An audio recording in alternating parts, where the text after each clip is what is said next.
हाँ जी very good evening ਜੀ and welcome to Maluka IAS. ਤੇ ਅੱਜ ਸਾਡੀ ਜਿਹੜੀ ਆਪਾਂ ਪੰਜਾਬ ਪੀਸੀਐਸ ਦੇ ਲਈ ਮੇਨਸ ਦੀ ਜਿਹੜੀ ਆਪਣੀ ਸੀਰੀਜ਼ ਚੱਲ ਰਹੀ ਹੈ ਉਹਦੇ 'ਚ ਸਾਡੀ ਇਹ 4th ਕਲਾਸ ਹੈ ਜੀ। ਇਸ ਤੋਂ ਪਹਿਲਾਂ ਆਪਾਂ ਮਹਾਰਾਜਾ ਰਣਜੀਤ ਸਿੰਘ ਬਾਰੇ ਆਪਾਂ ਪੜ੍ਹਿਆ ਕਿ ਕਿਵੇਂ ਉਹਨਾਂ ਨੇ ਮਿਸਲਾਂ ਨੂੰ ਇਕੱਠੇ ਕਰਕੇ, ਪਹਿਲਾਂ ਫਸਟ ਕਲਾਸ ਸਾਡੀ ਇਹ ਸੀ ਕਿ ਮਿਸਲਾਂ ਨੂੰ ਇਕੱਠੇ ਕਰਕੇ ਸਿੱਖ ਰਾਜ ਕਿਵੇਂ ਸਥਾਪਿਤ ਕੀਤਾ ਮਹਾਰਾਜਾ ਰਣਜੀਤ ਸਿੰਘ ਜੀ ਨੇ। ਫਿਰ ਆਪਾਂ ਗੱਲ ਕੀਤੀ ਉਹਨਾਂ ਦੇ ਐਡਮਿਨਿਸਟ੍ਰੇਟਿਵ ਰਿਫਾਰਮਸ ਦੀ, ਐਡਮਿਨਿਸਟ੍ਰੇਟਿਵ ਕੈਲੀਬਰ ਉਹਨਾਂ ਦਾ ਜਿਹੜਾ ਸੀ, ਕਿਹੜੇ ਉਹਨਾਂ ਨੇ ਇੱਦਾਂ ਦੇ ਜਿਹੜਾ ਉਹਨਾਂ ਦਾ ਸ਼ਾਸਕ ਵੀ ਜਿਹੜਾ ਆਪਾਂ ਕਹਿ ਲਈਏ ਉਹਨਾਂ ਦਾ ਰਾਜ ਭਾਗ ਸੀ ਉਹਦੇ ਪ੍ਰਬੰਧਨ ਦੇ ਲਈ ਉਹਨਾਂ ਨੇ ਕੀ ਨਵੇਂ ਨੁਕਤੇ ਨੇ ਜਿਹੜੇ ਅਪਣਾਏ ਨੇ, ਜਿਨ੍ਹਾਂ ਕਰਕੇ ਉਹਨਾਂ ਦਾ ਜਿਹੜਾ ਰਾਜ ਭਾਗ ਹੈ ਉਹ ਇੱਕ ਲੰਮੇ ਸਮੇਂ ਤੱਕ ਇਕਜੁੱਟ ਹੋ ਕੇ ਜਿਵੇਂ ਕਹਿ ਲਓ ਐਗਜ਼ਿਸਟੈਂਸ ਦੇ ਵਿੱਚ ਰਿਹਾ। ਉਹਦੇ ਬਾਅਦ ਫਿਰ ਆਪਾਂ ਸਾਡੇ 3rd ਲੈਕਚਰ ਦੇ ਵਿੱਚ ਆਪਾਂ ਗੱਲ ਕੀਤੀ ਸੀ ਮਹਾਰਾਜਾ ਰਣਜੀਤ ਸਿੰਘ ਜੀ ਦੇ ਜਿਹੜੇ diplomatic relation C with British government ਜਾਂ ਈਸਟ ਇੰਡੀਆ ਕੰਪਨੀ ਜਿਹੜੀ ਉਸ ਸਮੇਂ ਭਾਰਤ ਦੇ ਇੱਕ ਵੱਡੇ ਹਿੱਸੇ ਦੇ ਉੱਪਰ ਰਾਜ ਕਰ ਰਹੀ ਸੀ, ਉਹਨਾਂ ਨਾਲ ਕੀ ਉਹਨਾਂ ਦੇ ਡਿਪਲੋਮੈਟਿਕ ਸੰਬੰਧ ਕਿਹੋ ਜਿਹੇ ਸੀ, ਜਿਨ੍ਹਾਂ ਨੇ ਉਹਨਾਂ ਸੰਬੰਧਾਂ ਨੇ ਵੀ ਸਿੱਖ ਰਾਜ ਆ ਜਿਹੜਾ ਉਹਦੀ ਜਿਵੇਂ ਕਹਿ ਲਓ ਐਗਜ਼ਿਸਟੈਂਸ ਦੇ ਵਿੱਚ ਇੱਕ ਬਹੁਤ ਇੰਪੋਰਟੈਂਟ ਰੋਲ ਪਲੇ ਕੀਤਾ। ਉਹ ਆਪਾਂ ਇਸ ਤੋਂ ਪਹਿਲਾਂ ਵਾਲੀਆਂ ਕਲਾਸਿਸ ਦੇ ਵਿੱਚ ਪੜ੍ਹ ਚੁੱਕੇ ਹਾਂ। ਮਤਲਬ ਕਿ ਉਹਦੇ ਬਾਅਦ 1839 ਦੇ ਵਿੱਚ ਮਹਾਰਾਜਾ ਰਣਜੀਤ ਸਿੰਘ ਜੀ ਦੀ ਡੈਥ ਹੁੰਦੀ ਹੈ। ਤੇ ਅੱਜ ਸਾਡਾ ਜਿਹੜਾ ਟੌਪਿਕ ਹੈ, ਅੱਜ ਦਾ ਟੌਪਿਕ ਹੈ ਜੀ successors of Maharaja Ranjit Singh failed to learn from him and fell prey to East India Company, ਜਾਂ ਆਪਾਂ ਕਹਿ ਲਈਏ ਐਂਗਲੋ ਸਿੱਖ ਵਾਰਸ। ਐਂਗਲੋ ਜਾਂ ਜਿਵੇਂ ਇੱਥੇ ਲਿਖਿਆ ਵੀ ਮਹਾਰਾਜਾ ਰਣਜੀਤ ਸਿੰਘ ਦੇ ਜਿਹੜੇ ਸਕਸੈਸਰ ਸੀ, ਜਿਹੜੇ ਉਹਨਾਂ ਦੇ ਬਾਅਦ ਉਸ ਗੱਦੀ ਤੇ ਬੈਠੇ ਨੇ, ਮੇਨਲੀ ਉਹਨਾਂ ਦੇ ਬੱਚੇ ਹੀ ਸੀ ਉਹਨਾਂ ਨੇ ਮਹਾਰਾਜਾ ਰਣਜੀਤ ਸਿੰਘ ਜੀ ਦਾ ਜਿਹੜੀਆਂ ਉਹਨਾਂ ਦੀਆਂ ਜੋ ਮੈਜ਼ਰਸ ਕਹਿ ਲਓ ਉਹਨਾਂ ਨੇ ਆਪਣੇ ਰਾਜ ਭਾਗ ਨੂੰ ਚਲਾਉਣ ਦੇ ਲਈ ਅਪਣਾਏ, ਜਿਹੜੇ ਤਰੀਕੇ ਉਹਨਾਂ ਨੇ ਅਪਣਾਏ, ਉਹਨਾਂ ਤਰੀਕਿਆਂ ਤੋਂ ਰਣਜੀਤ ਸਿੰਘ ਦੇ ਸਕਸੈਸਰਸ ਨੇ ਜਾਂ ਉਹਨਾਂ ਦੇ ਬੱਚਿਆਂ ਨੇ ਕੁਝ ਸਿੱਖਿਆ ਨਹੀਂ। ਕਿਉਂਕਿ ਜੇ ਸਿੱਖੇ ਹੁੰਦੇ ਤਾਂ ਉਹਨਾਂ ਦੇ ਜਿਹੜੇ ਤਰੀਕੇ ਸੀ ਉਹਨਾਂ ਨੂੰ ਉਸੇ ਤਰ੍ਹਾਂ ਉਹ ਜਾਂ ਕਹਿ ਲਓ ਉਹਨਾਂ ਨੂੰ ਵਿਦ ਮੋਡੀਫਿਕੇਸ਼ਨਸ ਉਹ ਯੂਜ਼ ਕਰਦੇ, ਜਿਹਦੇ ਨਾਲ ਸਿੱਖ ਅੰਪਾਇਰ ਨੂੰ ਹੋਰ ਜ਼ਿਆਦਾ ਸਟਰੈਂਥ ਮਿਲਦੀ। ਬਟ ਇਹਦੇ ਉਲਟ ਹੋਇਆ ਕਿ ਉਹਨਾਂ ਨੇ ਉਹਨਾਂ ਦੇ ਤਰੀਕਿਆਂ ਤੋਂ ਸਿੱਖਣ ਦੀ ਬਜਾਏ ਜਿਹੜੀਆਂ ਕੁਝ ਹੋਰ ਬਾਹਰਲੀਆਂ ਫੋਰਸਿਸ ਸੀ ਜਾਂ ਉਹਨਾਂ ਦੇ ਵਿੱਚ ਅੰਦਰ ਹੀ ਕੁਝ ਇੱਦਾਂ ਦੇ ਲੋਕ ਉਹਨਾਂ ਵਿੱਚ ਆ ਕੇ ਮਿਲ ਚੁੱਕੇ ਸੀ ਜਿਨ੍ਹਾਂ ਨੂੰ ਸਮਝਣ ਦੇ ਵਿੱਚ ਕਹਿ ਲਓ ਫੇਲ ਹੋਏ, ਜਾਂ ਸਮਝਦੇ ਹੋਏ ਵੀ ਜਾਂ ਉਹਨਾਂ ਜੇ ਸਮਝ ਵੀ ਗਏ ਫਿਰ ਵੀ ਉਹਨਾਂ ਨੇ ਕੋਈ ਆਪਣੀ ਸਮਝਦਾਰੀ ਵਾਲੀ ਗੱਲ ਨਹੀਂ ਕੀਤੀ, ਜਿਹਦੇ ਕਰਕੇ ਜਿਹੜਾ ਸਿੱਖ ਅੰਪਾਇਰ ਆ ਉਹ ਮਹਾਰਾਜਾ ਰਣਜੀਤ ਸਿੰਘ ਜੀ ਦੀ ਮੌਤ ਦੇ, ਉਹਨਾਂ ਦੀ ਡੈਥ ਦੇ ਅਗਲੇ 6 ਸਾਲਾਂ ਦੇ ਵਿੱਚ ਕਹਿ ਲਓ ਬਿਲਕੁਲ ਹੀ ਕਲੈਪਸ ਹੋ ਗਿਆ। ਕਿਉਂਕਿ 1839 'ਚ ਮਹਾਰਾਜਾ ਰਣਜੀਤ ਸਿੰਘ ਜੀ ਦਾ ਅਕਾਲ ਚਲਾਣਾ ਹੁੰਦਾ। ਉਹਦੇ ਬਾਅਦ ਅਸੀਂ ਦੇਖਦੇ ਹਾਂ ਕਿ 1845 ਤੋਂ ਬ੍ਰਿਟਿਸ਼ ਜਿਹੜੇ ਉਸ ਟਾਈਮ ਦੇ ਗਵਰਨਰ ਜਨਰਲ ਸੀ ਇੰਡੀਆ ਦੇ, ਜਾਂ ਬ੍ਰਿਟਿਸ਼ ਹਕੂਮਤ ਜਿਹੜੀ ਭਾਰਤ 'ਤੇ ਰਾਜ ਕਰ ਰਹੀ ਸੀ, ਉਹਨਾਂ ਨੇ ਡਾਇਰੈਕਟਲੀ ਇੰਟਰਫੇਅਰ ਕਰਨਾ ਸ਼ੁਰੂ ਕਰਤਾ। ਇਸ ਤੋਂ ਪਹਿਲਾਂ ਇਨਡਾਇਰੈਕਟਲੀ ਇੰਟਰਫੇਅਰ ਕਰ ਰਹੇ ਸੀ, ਬਟ 1845 ਮਤਲਬ ਕਿ ਮਹਾਰਾਜਾ ਰਣਜੀਤ ਸਿੰਘ ਜੀ ਦੀ ਡੈਥ ਹੋਣ ਦੇ 6 ਸਾਲਾਂ ਦੇ ਬਾਅਦ ਉਹ ਡਾਇਰੈਕਟਲੀ ਇੰਟਰਫੇਅਰ ਕਰਨ ਲੱਗੇ। ਤੇ 1845 ਤੋਂ ਸਾਡੀ ਜਿਹੜੀ ਫਸਟ ਐਂਗਲੋ ਸਿੱਖ ਵਾਰ ਆ ਉਹ ਸਟਾਰਟ ਹੁੰਦੀ ਆ। ਤੇ 1849 ਦੇ ਵਿੱਚ ਆ ਕੇ ਪੰਜਾਬ ਆ ਜਿਹੜਾ ਉਹ ਬ੍ਰਿਟਿਸ਼ ਜਿਹੜੀ ਈਸਟ ਇੰਡੀਆ ਕੰਪਨੀ ਆ ਉਹਨਾਂ ਦਾ ਜਿਹੜਾ ਅੰਪਾਇਰ ਸੀ ਇੰਡੀਆ ਦੇ ਵਿੱਚ, ਉਹਦਾ ਇੱਕ ਪਾਰਟ ਬਣ ਜਾਂਦਾ। ਠੀਕ ਹੈ, ਸੋ ਅੱਜ ਦਾ ਸਾਡਾ ਜਿਹੜਾ ਲੈਕਚਰ ਹੈ ਆਪਾਂ ਐਂਗਲੋ ਸਿੱਖ ਵਾਰਸ ਬਾਰੇ ਨਹੀਂ ਹਲੇ ਕਰਾਂਗੇ, ਕਿਉਂਕਿ ਉਹਦੇ ਤੋਂ ਪਹਿਲਾਂ ਆਪਾਂ ਨੂੰ ਇੱਕ ਜਿਹੜਾ ਵਿੱਚ ਵਾਲਾ 6 ਸਾਲਾਂ ਦਾ ਸਮਾਂ ਹੈ ਮਹਾਰਾਜਾ ਰਣਜੀਤ ਸਿੰਘ ਜੀ ਦੀ ਡੈਥ ਤੋਂ ਲੈ ਕੇ ਐਂਗਲੋ ਸਿੱਖ ਵਾਰ ਸਟਾਰਟ ਹੋਣ ਤੋਂ ਪਹਿਲਾਂ ਦਾ ਜਿਹੜਾ 6 ਸਾਲਾਂ ਦਾ ਟਾਈਮ ਪੀਰੀਅਡ ਆ, ਉਹਦੇ ਬਾਰੇ ਸਾਨੂੰ ਸਮਝਣਾ ਪੈਣਾ ਵੀ ਉਹਦੇ 'ਚ ਕੀ ਮੇਜਰ ਈਵੈਂਟਸ, ਕਿਹੜੀਆਂ ਮੇਜਰ ਹੈਪਨਿੰਗਸ ਹੋਈਆਂ ਜਿਨ੍ਹਾਂ ਕਰਕੇ ਜਿਹੜਾ ਸਿੱਖ ਅੰਪਾਇਰ ਆ ਉਹ ਇੱਕ ਕਹਿ ਲਓ ਇੰਡੀਆ ਦਾ ਇੱਕ ਜਿਵੇਂ ਕਹਿ ਲਈਏ ਜੇ ਆਪਾਂ ਉਸ ਸਮੇਂ ਦੇ ਜਿਹੜੇ ਬ੍ਰਿਟਿਸ਼ ਹਿਸਟੋਰੀਅਨਸ ਜਾਂ ਬ੍ਰਿਟਿਸ਼ ਜਿਹੜੇ ਆਫਿਸਰਸ ਇੰਡੀਆ ਦੇ ਵਿੱਚ ਇੱਥੇ ਇੰਪਲੋਇਡ ਸੀ, ਉਹਨਾਂ ਨੇ ਜਦੋਂ ਬਾਅਦ ਚੋਂ ਉਸ ਸਮੇਂ ਬਾਰੇ ਕੁਝ ਲਿਖਿਆ ਤਾਂ ਉਹਨਾਂ ਨੇ ਮਹਾਰਾਜਾ ਰਣਜੀਤ ਸਿੰਘ ਜੀ ਦੀ ਪ੍ਰਸ਼ੰਸਾ ਕਰਨ ਦੇ ਵਿੱਚ ਕੋਈ ਕਮੀ ਨਹੀਂ ਛੱਡੀ। ਠੀਕ ਹੈ, ਜਿਵੇਂ ਉਸ ਸਮੇਂ ਦੇ ਇੱਕ ਉਹਨਾਂ ਦੇ ਆਫਿਸਰ ਸੀ ਮਰੇ, ਡਾਕਟਰ ਮਰੇ ਸੀਗੇ, ਔਰ ਡਾਕਟਰ ਮੁਰੇ ਕਹਿ ਸਕਦੇ ਆਪਾਂ, ਉਹ ਉਸ ਟਾਈਮ ਤੇ ਇੰਡੀਆ ਦੇ ਵਿੱਚ ਉਹਨਾਂ ਦੇ ਇੱਕ ਜਾਂ ਪੰਜਾਬ ਦੇ ਵਿੱਚ ਇੱਕ ਆਫੀਸ਼ੀਅਲ ਸੀ ਈਸਟ ਇੰਡੀਆ ਕੰਪਨੀ ਦੇ। ਉਹਨਾਂ ਨੇ ਬਾਅਦ ਚੋਂ ਜਦੋਂ ਉਸ ਸਮੇਂ ਬਾਰੇ ਲਿਖਿਆ ਤਾਂ ਉਹਨਾਂ ਨੇ ਬਹੁਤ ਜਿਵੇਂ ਕਹਿ ਲਓ ਸ਼ਾਰਪ ਸ਼ਬਦਾਵਲੀ ਦੇ ਵਿੱਚ ਮਹਾਰਾਜਾ ਰਣਜੀਤ ਸਿੰਘ ਜੀ ਦੀ ਬਹੁਤ ਪ੍ਰਸ਼ੰਸਾ ਕੀਤੀ ਆ ਕਿ ਜਿਸ ਤਰ੍ਹਾਂ ਉਹਨਾਂ ਨੇ ਰਾਜ ਭਾਗ ਨੂੰ ਚਲਾਇਆ, ਇੱਕ ਆਮ ਪਰਿਵਾਰ ਚੋਂ, ਇੱਕ ਛੋਟੇ ਪਰਿਵਾਰ ਚੋਂ ਉੱਠ ਕੇ ਇੱਕ ਇਲਾਕੇ ਨੂੰ ਇਕੱਠਾ ਰੱਖਿਆ। ਤੇ ਉਸ ਸਮੇਂ ਦੀ ਜਿਹੜੀ ਸਭ ਤੋਂ ਵੱਡੀ ਤਾਕਤ ਜਿਹੜੀ ਬ੍ਰਿਟਿਸ਼ ਗਵਰਨਮੈਂਟ ਸੀ ਉਹਨਾਂ ਦੇ ਇਨਫਲੂਐਂਸਿਸ ਤੋਂ ਬਚਾ ਕੇ ਲਗਭਗ 40-45 ਸਾਲਾਂ ਲਈ ਜੇ ਇੱਕ ਰਾਜ ਭਾਗ ਨੂੰ ਉਹਨਾਂ ਨੇ ਕਾਇਮ ਰੱਖਿਆ ਤਾਂ ਸਾਡੀ ਉਹਨਾਂ ਦੀ ਪ੍ਰਸ਼ੰਸਾ ਕਰਨੀ ਸਾਡੇ ਲਈ ਬਣਦੀ ਆ। ਠੀਕ ਹੈ, ਉਸੇ ਤਰ੍ਹਾਂ ਇਹਨਾਂ ਦੇ ਕੁਝ ਹੋਰ ਬ੍ਰਿਟਿਸ਼ਰਸ ਸਾਡੇ ਕੋਲੇ ਜਿਹੜੇ ਉਹਨਾਂ ਦੇ ਹਿਸਟੋਰੀਅਨਸ ਨੇ ਜਾਂ ਬ੍ਰਿਟਿਸ਼ ਰਾਈਟਰਸ ਨੇ, ਉਹਨਾਂ 'ਚੋਂ ਇੱਕ ਹੈ ਜੀ ਮਾਰਸ਼ਮੈਨ ਨੇ ਬਹੁਤ ਜਿਵੇਂ ਕਹਿ ਲਓ ਕਲੀਅਰਲੀ ਲਿਖਿਆ ਹੈ। ਉਹ ਕਹਿੰਦਾ ਵੀ ਜੇ ਉਸ ਸਮੇਂ ਸਿੱਖ ਅੰਪਾਇਰ ਦੇ ਆਸੇ-ਪਾਸੇ ਈਸਟ ਇੰਡੀਆ ਕੰਪਨੀ ਜਿਹੜੀ ਇੱਕ ਸਟਰੋਂਗ, ਜਿਹਦੇ ਕੋਲੇ ਆਰਮੀ ਸੀ, ਇੱਕ ਬਹੁਤ ਵੱਡਾ ਉਹਨਾਂ ਦਾ ਤਾਮਝਾਮ ਸੀ, ਜੇ ਉਹਨਾਂ ਨੇ ਸਿੱਖ ਅੰਪਾਇਰ ਨੂੰ ਚਾਰੇ ਪਾਸਿਆਂ ਤੋਂ ਨਾ ਘੇਰਿਆ ਹੁੰਦਾ ਤਾਂ ਮਹਾਰਾਜਾ ਰਣਜੀਤ ਸਿੰਘ ਕਹਿੰਦੇ ਵੀ ਇੰਡੀਆ ਦੇ ਬਹੁਤ ਵੱਡੇ ਇਲਾਕੇ ਨੂੰ ਆਪਣੇ ਕਬਜ਼ੇ ਵਿੱਚ ਕਰ ਸਕਦੇ ਸੀ। ਇੰਨੀ ਉਹਨਾਂ ਦੀ ਕੈਪੇਬਿਲਿਟੀ ਸੀ, ਇੰਨੇ ਵਧੀਆ ਐਡਮਿਨਿਸਟ੍ਰੇਟਰ ਸੀ ਉਹ, ਠੀਕ ਹੈ। ਸੋ ਆਪਾਂ ਦੇਖਿਆ ਵੀ ਮਹਾਰਾਜਾ ਰਣਜੀਤ ਸਿੰਘ ਦੀ ਜਿਹੜੇ ਉਹਨਾਂ ਦੇ ਐਨੀਮੀ ਸੀ ਉਸ ਸਮੇਂ ਦੇ, ਇੱਕ ਜਿਹੜੀ ਸਭ ਤੋਂ, ਕਿਉਂਕਿ ਉਹਨਾਂ ਜੇ ਈਸਟ ਇੰਡੀਆ ਕੰਪਨੀ ਦੀ ਗੱਲ ਕਰੀ ਤਾਂ ਉਹਨਾਂ ਦਾ ਜਿਹੜਾ ਮੇਨ ਏਮ ਸੀ ਉਹ ਸੀ ਕਿ ਪੂਰੇ ਇੰਡੀਆ ਨੂੰ, ਪਲੱਸ ਇੰਡੀਆ ਦੇ ਨਾਲ ਨਾਲ ਜਿਹੜਾ ਏਸ਼ੀਆ ਦਾ ਹੋਰ ਇਲਾਕਾ ਉਹਨੂੰ ਆਪਣੇ ਕਬਜ਼ੇ ਦੇ ਵਿੱਚ ਕਰਨਾ। ਬਟ ਜੇ ਉਹ ਪੰਜਾਬ ਨੂੰ ਆਪਣੇ ਕਬਜ਼ੇ 'ਚ ਨਹੀਂ ਕਰ ਸਕੇ ਆਪਣੀਆਂ ਕੋਸ਼ਿਸ਼ਾਂ ਦੇ ਬਾਵਜੂਦ, 40-45 ਸਾਲ ਉਹਨਾਂ ਨੂੰ ਵੇਟ ਕਰਨਾ ਪਿਆ, ਦੈਟ ਮੀਨਸ ਰਣਜੀਤ ਸਿੰਘ ਉਹਨਾਂ ਦੇ ਲਈ ਇੱਕ ਬਹੁਤ ਵੱਡਾ ਥ੍ਰੈਟ ਸੀ। ਰਣਜੀਤ ਸਿੰਘ ਐਡਾ ਵੱਡਾ ਥ੍ਰੈਟ ਹੋਣ ਦੇ ਬਾਵਜੂਦ ਜੇ ਉਹ ਬ੍ਰਿਟਿਸ਼ਰ ਲੋਕ ਉਹਨਾਂ ਦੀ ਪ੍ਰਸ਼ੰਸਾ ਕਰ ਰਹੇ ਨੇ, ਦੈਟ ਮੀਨਸ ਉਹਨਾਂ ਦੇ ਵਿੱਚ ਕੋਈ ਨਾ ਕੋਈ ਕਾਬਲੀਅਤ ਸੀ, ਹੈ ਨਾ, ਜਿਹਨੂੰ ਉਹਨਾਂ ਨੇ ਦੇਖਿਆ। ਬਟ ਉਹ ਕਾਬਲੀਅਤ ਆ ਜਿਹੜੀ ਉਹ ਮਹਾਰਾਜਾ ਰਣਜੀਤ ਸਿੰਘ ਦੇ ਜਿਹੜੇ ਬੱਚੇ ਨੇ ਉਹਨਾਂ 'ਚ ਨਹੀਂ ਦੇਖੀ ਗਈ। ਚਲੋ ਆਪਾਂ ਉਹਦੇ ਬਾਰੇ ਗੱਲ ਕਰਾਂਗੇ ਵੀ ਕੀ ਉਹਦੇ ਕੀ ਕਾਰਨ ਨੇ, ਜਾਂ ਕੀ ਉਹਦੇ ਪਿੱਛੇ ਮੇਨ ਫੈਕਟਰ ਰਹੇ ਨੇ ਜਿਨ੍ਹਾਂ ਕਰਕੇ ਉਹ ਸਾਰਾ ਸਾਡਾ ਜਿਹੜਾ ਅਗਲਾ 6 ਸਾਲਾਂ ਵਾਲਾ ਸਮਾਂ ਗਾ ਉਹ ਪੰਜਾਬ ਦੇ ਲਈ, ਸਿੱਖ ਅੰਪਾਇਰ ਦੇ ਲਈ ਇੱਕ, ਜਿਵੇਂ ਕਹਿ ਲਓ, ਬਹੁਤ ਇੱਕ ਦਰਦਨਾਕ ਕਾਲ ਸੀ, ਹੈ ਨਾ। ਮਹਾਰਾਜਾ ਰਣਜੀਤ ਸਿੰਘ ਜੀ ਦੀ ਜੇ ਆਪਾਂ ਗੱਲ ਕਰਦੇ ਹਾਂ, ਉਹਨਾਂ ਦੇ ਜਿਵੇਂ ਤੁਹਾਨੂੰ ਪਤਾ ਕਿ ਜਿਹੜੇ ਪੁਰਾਣੇ ਰਾਜੇ ਹੁੰਦੇ ਸੀ ਉਹਨਾਂ ਦੇ ਕਈ ਵਿਆਹ ਹੋਏ ਹੁੰਦੇ ਸੀ। ਇਹਨਾਂ ਦੇ ਜਿਹੜੇ ਆਪਾਂ ਮੇਨ, ਆਪਾਂ ਉਹਨਾਂ ਦੇ ਚਿਲਡਰਨਸ ਦੀ ਗੱਲ ਕਰ ਲਈ, ਉਹਨਾਂ ਦੇ ਬੱਚਿਆਂ ਦੀ ਗੱਲ ਕਰ ਲਈ, ਜਿਨ੍ਹਾਂ ਬਾਰੇ ਆਪਾਂ ਇਸ ਸਮੇਂ ਦੇ ਦੌਰਾਨ ਜਿਨ੍ਹਾਂ ਬਾਰੇ ਲਿਖਿਆ ਗਿਆ ਜਾਂ ਜਿਨ੍ਹਾਂ ਨੇ ਉਹਨਾਂ ਦੇ ਬਾਅਦ ਗੱਦੀ ਨੂੰ ਸੰਭਾਲਿਆ, ਕੁਝ ਥੋੜੇ ਟਾਈਮ ਪੀਰੀਅਡ ਲਈ, ਉਹਨਾਂ ਬਾਰੇ ਆਪਾਂ ਗੱਲ ਕਰਾਂਗੇ। ਉਹਨਾਂ 'ਚੋਂ ਸਭ ਤੋਂ ਪਹਿਲਾਂ ਆਉਂਦੇ ਨੇ ਜੀ ਖੜਕ ਸਿੰਘ,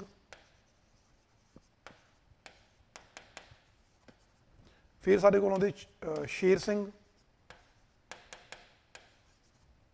ਕਸ਼ਮੀਰਾ ਸਿੰਘ ਜਾਂ ਕਸ਼ਮੀਰ ਸਿੰਘ ਕਹਿ ਲਓ, ਪਿਸ਼ੌਰਾ ਸਿੰਘ,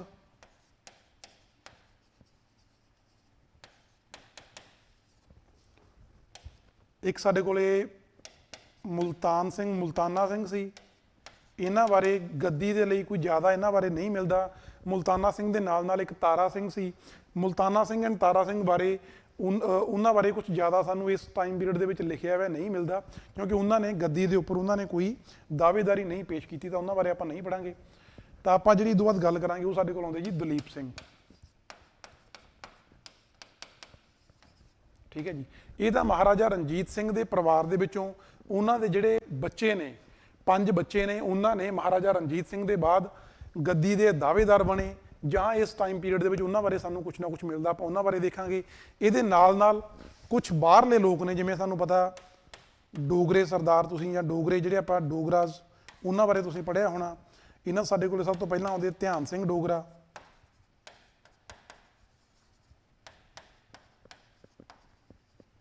ਧਿਆਨ ਸਿੰਘ ਡੋਗਰਾ ਦਾ ਇੱਕ ਭਰਾ ਸੀ ਗੁਲਾਬ ਸਿੰਘ ਡੋਗਰਾ,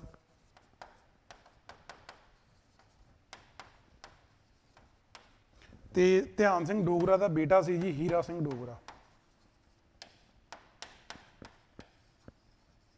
ਇਹ ਉਸ ਸਮੇਂ ਦੇ ਰਾਜਪੂਤ, ਜਿਵੇਂ ਕਹਿ ਲਓ, ਲੀਡਰ ਸੀ ਜਿਨ੍ਹਾਂ ਨੇ ਸਿੱਖ ਅੰਪਾਇਰ ਦੇ ਵਿੱਚ ਕਾਫੀ ਉਹਨਾਂ ਦੀ ਪ੍ਰੈਜ਼ੈਂਸ ਆ ਜਿਹੜੀ ਉਸ ਟਾਈਮ ਦੇ ਦੌਰਾਨ ਰਹੀ ਹੈ। ਤੇ ਮਹਾਰਾਜਾ ਰਣਜੀਤ ਸਿੰਘ ਦੇ ਟਾਈਮ ਤੇ ਵੀ ਧਿਆਨ ਸਿੰਘ ਡੋਗਰਾ ਤੇ ਗੁਲਾਬ ਸਿੰਘ ਡੋਗਰਾ, ਇਹਨਾਂ ਦਾ ਜਿਹੜਾ ਕਹਿ ਲਓ ਸਿੱਖ ਰਾਜ ਦੇ ਵਿੱਚ ਇਹਨਾਂ ਦੀ ਪ੍ਰੈਜ਼ੈਂਸ ਉਸ ਟਾਈਮ ਤੇ ਵੀ ਸੀ, ਠੀਕ ਹੈ। ਚਲੋ ਜਦੋਂ ਆਪਾਂ ਗੱਲ ਕਰਦੇ ਹਾਂ ਹੁਣ ਮਹਾਰਾਜਾ ਰਣਜੀਤ ਸਿੰਘ 1839 ਦੇ ਵਿੱਚ ਸਾਨੂੰ ਪਤਾ ਉਹਨਾਂ ਦੀ ਡੈਥ ਹੁੰਦੀ ਹੈ। ਇਸ ਤੋਂ ਪਹਿਲਾਂ ਆਪਾਂ ਪੜ੍ਹਿਆ ਸੀ 1824-25 ਦੇ ਵਿੱਚ ਉਹਨਾਂ ਨੂੰ, ਉਹ ਥੋੜਾ ਬਿਮਾਰ ਹੋ ਗਏ ਸੀ, ਉਹਨਾਂ ਨੂੰ ਪੈਰਾਲਿਸਿਸ ਦਾ ਅਟੈਕ ਹੋਇਆ ਸੀ, ਤੇ ਜਿਹਦੇ ਕਰਕੇ ਉਹਨਾਂ ਨੂੰ ਬ੍ਰਿਟਿਸ਼ ਗਵਰਨਮੈਂਟ ਨੇ ਆਪਣਾ ਡਾਕਟਰ ਭੇਜ ਕੇ, ਡਾਕਟਰ ਮੂਰੇ ਭੇਜਿਆ, ਜਿਨ੍ਹਾਂ ਨੇ ਉਹਨੂੰ ਟ੍ਰੀਟ ਕੀਤਾ ਉਹਨਾਂ ਨੂੰ। ਉਹਦੇ ਬਾਅਦ 1838-39 ਟਾਈਮ ਦੇ ਵਿੱਚ ਉਹਨਾਂ ਨੂੰ ਦੁਬਾਰਾ ਫੇਰ ਅਟੈਕ ਹੋਇਆ, ਜਿਹਦੇ ਚੋਂ ਉਹ ਰਿਕਵਰ ਨਾ ਕਰ ਸਕੇ, ਤੇ ਫਾਈਨਲੀ 1839 ਦੇ ਵਿੱਚ ਉਹਨਾਂ ਦੀ ਡੈਥ ਹੋ ਜਾਂਦੀ ਹੈ। ਬਟ ਡੈਥ ਹੋਣ ਤੋਂ ਪਹਿਲਾਂ ਉਹਨਾਂ ਨੇ ਸਾਰਾ, ਜਿਵੇਂ ਕਹਿ ਲਓ, ਆਪਣਾ ਜਿਹੜਾ ਦੇਖਿਆ ਸੀ ਵੀ ਹਾਲਾਤ ਕਿਹੋ ਜਿਹੇ ਨੇ, ਤਾਂ ਜਿਵੇਂ ਹਿਸਟੋਰੀਅਨ ਕਹਿੰਦੇ ਨੇ ਕਿ ਉਹਨਾਂ ਨੇ ਆਪਣੇ ਬੱਚਿਆਂ ਨੂੰ ਇਹ ਗੱਲ ਸਮਝਾਈ ਸੀ ਕਿ ਆਪਾਂ ਜਿਹੜਾ ਇਹ ਰਾਜ ਆ ਬਹੁਤ, ਜਿਵੇਂ ਕਹਿ ਲਓ, ਸਿਰ ਦੇ ਕੇ ਆਪਾਂ ਰਾਜ ਕਾਇਮ ਕੀਤਾ ਬਹੁਤ। ਇਹਦੇ ਪਿੱਛੇ ਜਿਵੇਂ ਇਸ ਤੋਂ ਪਹਿਲਾਂ ਆਪਾਂ ਜੇ ਗੱਲ ਕਰੀਏ ਬਾਬਾ ਬੰਦਾ ਸਿੰਘ ਬਹਾਦਰ ਜੀ ਦੀ, ਜਾਂ ਉਸ ਤੋਂ ਪਹਿਲਾਂ ਸਾਡੇ ਜਿਹੜੇ ਸਿੱਖ ਗੁਰੂ ਸਾਹਿਬਾਨ ਹੋਏ ਨੇ ਉਹਨਾਂ ਦੀ ਗੱਲ ਕਰ ਲਈਏ, ਵੀ ਮੇਰੇ ਬਾਅਦ ਇਹ ਨਾ ਹੋਵੇ ਕਿ ਤੁਸੀਂ ਫੇਰ ਖਿੰਡ ਜਾਓ, ਤੁਸੀਂ ਇਕਜੁੱਟ ਹੋ ਕੇ ਰਹੋ। ਉਹਨਾਂ ਨੇ ਉੱਥੇ ਸਾਡੀ ਜਿਹੜੀ ਖੰਡੇ ਬਾਟੇ ਦੀ ਪੌਲ ਦੀ ਗੱਲ ਹੁੰਦੀ ਹੈ ਨਾ, ਉਹ ਇੱਕ ਐਗਜ਼ਾਮਪਲ ਦਿੱਤੀ ਕਿ ਜਿਵੇਂ ਖੰਡੇ ਬਾਟੇ ਦੀ ਪੌਲ ਦੇ ਵਿੱਚ ਪਤਾਸੇ ਘੁਲ ਮਿਲ ਕੇ ਰਹਿੰਦੇ ਨੇ, ਉਸੇ ਤਰ੍ਹਾਂ ਤੁਸੀਂ ਵੀ ਘੁਲ ਮਿਲ ਕੇ ਰਹੋ। ਤੇ ਜੇ ਕੋਈ ਬਾਹਰੋਂ ਹਮਲਾ ਹੁੰਦਾ ਤਾਂ ਉਹ ਜਿਹੜਾ ਖੰਡੇ ਬਾਟੇ ਦੀ ਪੌਲ ਦੇ ਵਿੱਚ ਖੰਡਾ ਹੁੰਦਾ, ਉਹਦੇ ਤਰ੍ਹਾਂ ਤੁਸੀਂ ਜਿਹੜੇ ਬਾਹਰਲੇ ਕੁਝ ਅਟੈਕਰਸ ਹੋਣਗੇ ਉਹਨਾਂ ਦੇ ਨਾਲ ਮੁਕਾਬਲਾ ਵੀ ਕਰਿਓ, ਸੋ ਦੈਟ ਸਾਡਾ ਜਿਹੜਾ ਐਮਪਾਇਰ ਆ ਉਹ ਉਸੇ ਤਰ੍ਹਾਂ ਇਕਜੁੱਟ ਹੋਇਆ ਰਹੇ, ਠੀਕ ਹੈ।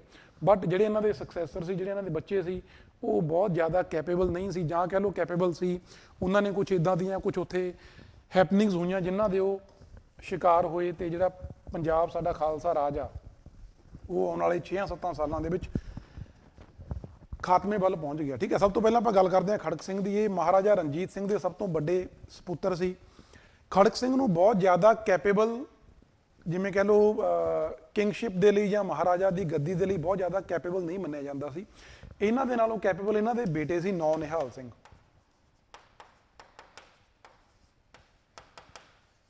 ਨੌ ਨਿਹਾਲ ਸਿੰਘ ਬਹੁਤ ਕੈਪੇਬਲ, ਇੱਕ ਜਿਵੇਂ ਮਹਾਰਾਜਾ ਰਣਜੀਤ ਸਿੰਘ ਦੇ ਬਾਅਦ ਜੇ ਮਹਾਰਾਜਾ ਰਣਜੀਤ ਸਿੰਘ ਵਾਲੀਆਂ ਜਿਹੜੀਆਂ ਕੁਆਲਿਟੀ ਸੀ ਐਡਮਿਨਿਸਟ੍ਰੇਟਰ ਵਾਲੀਆਂ, ਇੱਕ ਮਹਾਰਾਜਾ ਵਾਲੀਆਂ ਕੁਆਲਿਟੀ ਸੀ, ਉਹ ਨੌ ਨਿਹਾਲ ਸਿੰਘ ਦੇ ਵਿੱਚ ਦੇਖੀਆਂ ਜਾਂਦੀਆਂ ਸੀ, ਠੀਕ ਹੈ। ਤਾਂ ਬ੍ਰਿਟਿਸ਼ਰਸ ਨੇ, ਜਿਹੜੇ ਬ੍ਰਿਟਿਸ਼ ਹਿਸਟੋਰੀਅਨ ਆ ਉਸ ਟਾਈਮ ਦੇ ਇੱਕ ਆਫੀਸਰ ਨੇ, ਉਹਨਾਂ ਨੇ ਬਾਅਦ ਚੋਂ ਕਿਤਾਬਾਂ ਲਿਖੀਆਂ, ਕਰਨਲ ਗਾਰਡਨਰ, ਉਹਨਾਂ ਨੇ ਵੀ ਇਹ ਗੱਲ ਨੌ ਨਿਹਾਲ ਸਿੰਘ ਬਾਰੇ ਜਿਵੇਂ ਕਹਿ ਲਓ ਲਿਖੀ ਹੈ ਕਿ ਨੌ ਨਿਹਾਲ ਸਿੰਘ ਜੇ ਸਰਵਾਈਵ ਕਰ ਜਾਂਦੇ ਤਾਂ ਹੋ ਸਕਦਾ ਸ਼ਾਇਦ ਜੋ ਇੰਡੀਆ ਦਾ ਮੈਪ ਆ ਉਹ ਜਿਹੋ ਜਿਹਾ ਅੱਜ ਮੈਪ ਸਾਨੂੰ ਮਿਲਦਾ ਉਹੋ ਜਿਹਾ ਨਾ ਹੁੰਦਾ, ਉਹਦੇ ਤੋਂ ਹੋਰ ਜ਼ਿਆਦਾ ਵਿਸ਼ਾਲ ਮੈਪ ਹੁੰਦਾ। ਮਤਲਬ ਕਿ ਨੌ ਨਿਹਾਲ ਸਿੰਘ ਦੇ ਵਿੱਚ ਮਹਾਰਾਜਾ ਰਣਜੀਤ ਸਿੰਘ ਵਾਲੀਆਂ ਜਿਹੜੀਆਂ ਕੁਆਲਿਟੀ ਸੀ ਉਹ ਉਹਨਾਂ ਦੇ ਵਿੱਚ ਦੇਖੀਆਂ ਜਾਂਦੀਆਂ ਸੀ। ਬਟ ਬਹੁਤ ਸਮਾਂ ਉਹਨਾਂ ਨੇ ਵੀ ਰਾਜ ਨਹੀਂ ਕੀਤਾ, ਜਾਂ ਕਹਿ ਲਓ ਜਿਹੜੇ ਡੋਗਰੇ ਨੇ ਉਹਨਾਂ ਦੀਆਂ ਸਾਜ਼ਿਸ਼ਾਂ ਦੀ ਭੇਟ ਉਹ ਵੀ ਚੜ੍ਹ ਗਈ, ਠੀਕ ਹੈ। ਸਭ ਤੋਂ ਪਹਿਲਾਂ ਆਪਾਂ ਗੱਲ ਕਰਦੇ ਹਾਂ ਖੜਕ ਸਿੰਘ ਦੀ। ਖੜਕ ਸਿੰਘ ਮਹਾਰਾਜਾ ਰਣਜੀਤ ਸਿੰਘ ਦੀ ਡੈਥ ਹੁੰਦੀ ਆ। ਡੈਥ ਹੋਣ ਦੇ ਬਾਅਦ ਖੜਕ ਸਿੰਘ ਗੱਦੀ ਤੇ ਬਹਿੰਦੇ ਨੇ, ਬਟ ਜਿਵੇਂ ਮੈਂ ਤੁਹਾਨੂੰ ਦੱਸਿਆ ਕਿ ਬਹੁਤ ਜ਼ਿਆਦਾ ਕੈਪੇਬਲ ਉਹ ਲੀਡਰ ਨਹੀਂ ਸੀ। ਇਹਨਾਂ ਦਾ ਇੱਕ ਫਰੈਂਡ ਸੀ ਚੇਤ ਸਿੰਘ ਬਾਜਵਾ, ਠੀਕ ਹੈ ਜੀ, ਚੇਤ ਸਿੰਘ ਬਾਜਵਾ। ਜਿਹੜਾ ਚੇਤ ਸਿੰਘ ਬਾਜਵਾ ਸੀ ਉਹ ਜਿਹੜੇ ਉਸ ਸਮੇਂ ਦੇ ਜਿਹੜੇ ਰਾਜ ਭਾਗ ਦੇ ਡਿਸੀਜਨ ਸੀ ਉਹਨਾਂ ਨੂੰ ਕਾਫੀ ਇਨਫਲੂਐਂਸ ਕਰਦੇ ਸੀ, ਬਿਕੋਜ਼ ਚੇਤ ਸਿੰਘ ਬਾਜਵਾ ਖੜਕ ਸਿੰਘ ਦੇ ਬਹੁਤ ਨੇੜੇ ਸੀ। ਤੇ ਜਿਹੜੇ ਉਸ ਸਮੇਂ ਦੇ ਆਪਣੇ ਖੜਕ ਸਿੰਘ ਜੀ ਦੇ ਡਿਸੀਜਨ ਹੁੰਦੇ ਸੀ ਉਹਨਾਂ ਨੂੰ ਬਹੁਤ ਜ਼ਿਆਦਾ ਇਨਫਲੂਐਂਸ ਕਰਦੇ ਸੀ, ਬਹੁਤ ਜ਼ਿਆਦਾ ਪ੍ਰਭਾਵਿਤ ਕਰਦੇ ਸੀ ਚੇਤ ਸਿੰਘ ਬਾਜਵਾ। ਤੇ ਇਹ ਜਿਹੜੀ ਗੱਲ ਆ, ਇਹ ਗੱਲ ਧਿਆਨ ਸਿੰਘ ਡੋਗਰਾ ਤੇ ਗੁਲਾਬ ਸਿੰਘ ਡੋਗਰਾ ਜਿਹੜੇ ਉਸ ਸਮੇਂ ਸਿੱਖ ਰਾਜ ਦੇ ਵਿੱਚ ਹੀ ਰਹਿੰਦੇ ਸੀ ਉਹਨਾਂ ਨੂੰ ਬਹੁਤ ਜ਼ਿਆਦਾ ਹਜਮ ਨਹੀਂ ਆਈ। ਕਿਉਂਕਿ ਧਿਆਨ ਸਿੰਘ ਡੋਗਰਾ ਚਾਹੁੰਦਾ ਸੀ ਕਿ ਜਿਹੜੀ ਕਮਾਨ ਆ ਇਸ ਰਾਜ ਭਾਗ ਦੀ ਉਹਨਾਂ ਦੇ ਹੱਥ ਵਿੱਚ ਰਹੇ, ਠੀਕ ਹੈ। ਬਟ ਚੇਤ ਸਿੰਘ ਬਾਜਵਾ ਜਦੋਂ ਖੜਕ ਸਿੰਘ ਨੂੰ, ਚੇਤ ਸਿੰਘ ਬਾਜਵਾ ਇਹਨਾਂ ਨੂੰ ਬਹੁਤ ਜ਼ਿਆਦਾ ਲਾਈਕ ਨਹੀਂ ਕਰਦਾ ਸੀ। ਚੇਤ ਸਿੰਘ ਬਾਜਵਾ ਨੇ ਖੜਕ ਸਿੰਘ ਤੋਂ ਕਹਾ ਕੇ, ਜਿਵੇਂ ਕਹਿ ਲਓ ਉਹਨੂੰ ਆਪਣੇ ਜਿਹੜਾ ਕੌਨਫੀਡੈਂਸ ਦੇ ਵਿੱਚ ਲੈ ਕੇ ਧਿਆਨ ਸਿੰਘ ਡੋਗਰਾ ਤੇ ਗੁਲਾਬ ਸਿੰਘ ਡੋਗਰਾ ਇਹਨਾਂ ਦੀ ਦਖਲ ਅੰਦਾਜ਼ੀ ਬਹੁਤ ਜ਼ਿਆਦਾ ਘਟਾਤੀ ਸੀ ਸਿੱਖ ਅੰਪਾਇਰ ਦੇ ਵਿੱਚ, ਠੀਕ ਹੈ। ਬਟ ਧਿਆਨ ਸਿੰਘ ਡੋਗਰਾ ਆਪਾਂ ਕਹਿ ਲਈਏ ਤੇ ਜਿਹੜੀ ਚੇਤ ਸਿੰਘ ਬਾਜਵਾ ਵਾਲੀ ਗੱਲ ਆ, ਇਹਦੇ ਖਿਲਾਫ ਧਿਆਨ ਸਿੰਘ ਡੋਗਰੇ ਉਹਨਾਂ ਨੇ ਖੜਕ ਸਿੰਘ ਦਾ ਜਿਹੜਾ ਬੇਟਾ ਸੀ ਨੌ ਨਿਹਾਲ ਸਿੰਘ, ਉਹਨਾਂ ਨੂੰ ਵੀ ਭੜਕਾਇਆ ਕਿ ਜਿਹੜਾ ਚੇਤ ਸਿੰਘ ਬਾਜਵਾ ਗਾ ਇਹ ਸਾਡੇ ਅੰਪਾਇਰ ਦੇ ਲਈ ਵਧੀਆ ਨਹੀਂ ਹੈ, ਜਾਂ ਬ੍ਰਿਟਿਸ਼ ਹਕੂਮਤ ਦੇ ਨਾਲ ਰਲਿਆ ਹੋਇਆ, ਜਾਂ ਕਿਸੇ ਵੀ ਤਰ੍ਹਾਂ ਉਹਨਾਂ ਨੇ ਕੁਝ ਗਲਤ ਦਸਤਾਵੇਜ਼ ਤਿਆਰ ਕਰਕੇ ਨੌ ਨਿਹਾਲ ਸਿੰਘ ਨੂੰ ਆਪਣੇ ਪੱਖ ਦੇ ਵਿੱਚ ਲਿਆਂਦਾ। ਧਿਆਨ ਸਿੰਘ ਡੋਗਰਾ ਨੇ ਨੌ ਨਿਹਾਲ ਸਿੰਘ ਤੇ ਉਹਨਾਂ ਦੀ ਜਿਹੜੀ ਮਦਰ ਸੀ ਚੰਦ ਕੌਰ, ਨੌ ਨਿਹਾਲ ਸਿੰਘ ਐਂਡ ਚੰਦ ਕੌਰ ਨੂੰ ਉਹਨਾਂ ਨੇ ਕੌਨਫੀਡੈਂਸ ਦੇ ਵਿੱਚ ਲੈ ਕੇ ਚੇਤ ਸਿੰਘ ਬਾਜਵਾ ਦੇ ਅਗੇਂਸਟ ਉਹਨਾਂ ਨੂੰ ਭੜਕਾਇਆ। ਪਲੱਸ ਚੇਤ ਸਿੰਘ ਬਾਜਵਾ ਦੇ ਨਾਲ ਨਾਲ ਉਹਨਾਂ ਨੇ ਖੜਕ ਸਿੰਘ ਦੀਆਂ ਪਾਲਿਸੀਜ਼ ਤੇ ਵੀ ਕੁਐਸਚਨ ਖੜੇ ਕੀਤੇ, ਜਿਨ੍ਹਾਂ ਨੂੰ ਨੌ ਨਿਹਾਲ ਸਿੰਘ ਤੇ ਚੰਦ ਕੌਰ ਨੇ ਉਹਨਾਂ ਦੇ ਵਿੱਚ ਧਿਆਨ ਸਿੰਘ ਦੀ ਸਪੋਰਟ ਕੀਤੀ, ਧਿਆਨ ਸਿੰਘ ਡੋਗਰੇ ਉਹਨਾਂ ਦੀ, ਠੀਕ ਹੈ। ਤਾਂ ਜਦੋਂ ਇਹਨਾਂ ਨੇ ਭੜਕਾਇਆ ਉਹਨਾਂ ਨੂੰ, ਤਾਂ ਇਹਨਾਂ ਨੇ ਪਲਾਨ ਕੀਤਾ ਕਿ ਆਪਾਂ ਚੇਤ ਸਿੰਘ ਬਾਜਵਾ ਨੂੰ ਮਾਰ ਦਈਏ। ਤੇ ਫਾਈਨਲੀ ਇਹਨਾਂ ਨੇ 1740 ਦੇ ਵਿੱਚ ਚੇਤ ਸਿੰਘ ਬਾਜਵਾ ਦਾ ਕਤਲ ਕਰਵਾਤਾ, ਠੀਕ ਹੈ ਜੀ। ਇਹ ਸਿੱਖ ਰਾਜ ਦਾ ਮਹਾਰਾਜਾ ਰਣਜੀਤ ਸਿੰਘ ਦੇ ਡੈਥ ਦੇ ਬਾਅਦ ਪਹਿਲਾ ਕਤਲ ਸੀ ਜਿਹੜਾ ਧਿਆਨ ਸਿੰਘ ਡੋਗਰੇ ਉਹਨਾਂ ਨੇ ਪਲਾਨ ਕੀਤਾ। ਤੇ ਕਿਹਾ ਇਹ ਵੀ ਜਾਂਦਾ ਕਿ ਉਹ ਚੇਤ ਸਿੰਘ ਬਾਜਵਾ ਦੇ ਨਾਲ ਨਾਲ ਖੜਕ ਸਿੰਘ ਨੂੰ ਵੀ ਮਾਰਨਾ ਚਾਹੁੰਦੇ ਸੀ। ਬਟ ਜੇ ਨੌ ਨਿਹਾਲ ਸਿੰਘ ਨਾ ਹੁੰਦੇ ਤਾਂ, ਜਾਂ ਕਹਿ ਲਓ ਨੌ ਨਿਹਾਲ ਸਿੰਘ ਦਾ ਥੋੜਾ ਜਿਹਾ ਪ੍ਰਭਾਵ ਹੋਣ ਕਰਕੇ, ਜਾਂ ਉਹਨਾਂ ਨੇ ਇਹ ਦੇਖਿਆ ਕਿ ਜੇ ਉਹਦੇ ਫਾਦਰ ਨੂੰ ਅਸੀਂ ਮਰਵਾਵਾਂਗੇ ਤਾਂ ਨੌ ਨਿਹਾਲ ਸਿੰਘ ਸਾਡੇ ਵਿਸ਼ਵਾਸ ਦੇ ਵਿੱਚ ਨਹੀਂ ਰਹੂ, ਸਾਡੇ ਅਗੇਂਸਟ ਹੋ ਜੂ, ਤਾਂ ਉਹਨਾਂ ਨੇ ਖੜਕ ਸਿੰਘ ਨੂੰ ਨਹੀਂ ਮਾਰਿਆ, ਜਾਂ ਖੜਕ ਸਿੰਘ ਨੂੰ ਮਾਰਨ ਦਾ ਜਿਹੜਾ ਪਲਾਨ ਸੀ ਉਹ ਕੈਂਸਲ ਕੀਤਾ ਤੇ ਉਹਨਾਂ ਨੇ ਚੇਤ ਸਿੰਘ ਬਾਜਵਾ ਨੂੰ ਮਾਰਤਾ। ਜਦੋਂ ਚੇਤ ਸਿੰਘ ਬਾਜਵਾ ਦੀ ਮੌਤ ਹੁੰਦੀ ਹੈ ਤਾਂ ਖੜਕ ਸਿੰਘ, ਜਿਵੇਂ ਤੁਹਾਨੂੰ ਦੱਸਿਆ ਕਿ ਬਹੁਤ ਜ਼ਿਆਦਾ ਕੈਪੇਬਲ ਕਿੰਗ ਨਹੀਂ ਸੀ, ਤਾਂ ਧਿਆਨ ਸਿੰਘ ਡੋਗਰੇ ਉਹਨਾਂ ਨੇ ਕੀ ਕੀਤਾ, ਖੜਕ ਸਿੰਘ ਨੂੰ ਡਿਸਪੋਜ਼ ਕਰਤਾ ਉੱਥੋਂ। ਜਿਵੇਂ ਕਹਿ ਲਓ ਡਿਸਪੋਜ਼ ਨਹੀਂ, ਆਪਾਂ ਕਹਿ ਲਈਏ ਵੀ ਗੱਦੀ ਤੋਂ ਜਿਹੜੀਆਂ ਪਾਵਰ ਸੀ ਮੇਨ ਉਹਨੂੰ ਮਹਾਰਾਜਾ ਦਾ ਰੱਖਿਆ, ਬਟ ਜਿਹੜੀਆਂ ਰੀਅਲ ਪਾਵਰ ਸੀ ਮਹਾਰਾਜੇ ਦੀ ਗੱਦੀ ਦੀਆਂ ਉਹ ਨੌ ਨਿਹਾਲ ਸਿੰਘ ਨੂੰ ਦੇਤੀਆਂ, ਠੀਕ ਹੈ ਜੀ। ਤੇ ਇਹਨੂੰ ਕਹਿੰਦੇ ਕਿਹਾ ਜਾਂਦਾ, ਖੜਕ ਸਿੰਘ ਨੂੰ ਉਹਨਾਂ ਨੇ ਇੱਕ ਪੋਇਜ਼ਨ ਦਿੱਤੀ, ਸਲੋ ਪੋਇਜ਼ਨਿੰਗ ਕੀਤੀ ਇੱਕ ਲੰਮੇ ਸਮੇਂ ਲਈ, ਉਹਨਾਂ ਨੂੰ ਜ਼ਹਿਰ ਦੇ ਕੇ 41 ਦੇ ਵਿੱਚ ਖੜਕ ਸਿੰਘ ਦੀ ਮੌਤ ਹੋ ਜਾਂਦੀ ਆ। 1741 ਜਿਹੜੇ ਧਿਆਨ ਸਿੰਘ ਡੋਗਰੇ ਹੁਣੀ ਨੇ, ਇਹਨਾਂ ਨੇ ਇਸ ਤੋਂ ਪਹਿਲਾਂ ਨੌ ਨਿਹਾਲ ਸਿੰਘ ਦੇ ਅੰਡਰ ਨੌ ਨਿਹਾਲ ਸਿੰਘ ਨੂੰ ਰੀਅਲ ਪਾਵਰਸ ਦਿੱਤੀਆਂ ਤੇ ਖੜਕ ਸਿੰਘ ਨੂੰ ਇੱਕ ਨਾਂ ਦਾ ਮਹਾਰਾਜਾ ਰੱਖਿਆ, ਕਿਉਂਕਿ ਤੁਹਾਨੂੰ ਦੱਸਿਆ ਕੈਪੇਬਲ ਨਹੀਂ ਸੀ। ਬਟ ਉਹਦੇ ਨਾਲ ਨਾਲ ਉਹ ਸਾਰੀਆਂ ਜਿਹੜੀਆਂ ਪਾਵਰਸ ਨੇ ਆਪਣੇ ਹੱਥ 'ਚ ਚਾਹੁੰਦੇ ਸੀ। ਬਟ ਨੌ ਨਿਹਾਲ ਸਿੰਘ ਜਿਵੇਂ ਤੁਹਾਨੂੰ ਦੱਸਿਆ ਕਿ ਕੈਪੇਬਲ ਲੀਡਰ ਸੀ, ਬਟ ਜਦੋਂ ਉਹਨਾਂ ਨੇ ਨੌ ਨਿਹਾਲ ਸਿੰਘ ਨੂੰ ਰੀਅਲ ਪਾਵਰਸ ਦਿੱਤੀਆਂ ਗੱਦੀ ਦੀਆਂ, ਤਾਂ ਉਹਨਾਂ ਨੇ ਦੇਖਿਆ ਕਿ ਨੌ ਨਿਹਾਲ ਸਿੰਘ ਉਹਨਾਂ ਦੇ ਜਿਹੜੇ ਏਮਸ ਨੇ, ਧਿਆਨ ਸਿੰਘ ਡੋਗਰੇ ਉਹਨਾਂ ਦੇ ਐਸਪੀਰੇਸ਼ਨ ਉਹਨਾਂ ਦੀਆਂ ਕੀ ਸੀ ਕਿ ਰੀਅਲ ਪਾਵਰਸ ਡੋਗਰਿਆਂ ਕੋਲੇ ਰਹਿਣ। ਠੀਕ ਹੈ, ਉਹ ਹੁਣ ਕਿਹਦੇ ਥਰੂ ਰੱਖ ਰਹੇ ਸੀ? ਨੌ ਨਿਹਾਲ ਸਿੰਘ ਦੇ ਥਰੂ। ਬਟ ਨੌ ਨਿਹਾਲ ਸਿੰਘ ਕੈਪੇਬਲ ਲੀਡਰ ਹੋਣ ਦੇ ਕਾਰਨ ਉਹ ਸਾਰੀਆਂ ਜਿਹੜੀਆਂ ਪਾਵਰਸ ਸੀ ਆਪਣੇ ਅਕੋਰਡਿੰਗ ਯੂਜ਼ ਕਰ ਰਿਹਾ ਸੀ। ਠੀਕ ਹੈ, ਸੋ ਉਹ ਚੀਜ਼ ਧਿਆਨ ਸਿੰਘ ਡੋਗਰੇ ਉਹਨਾਂ ਦੇ ਅਗੇਂਸਟ ਜਾਣ ਲੱਗੀ।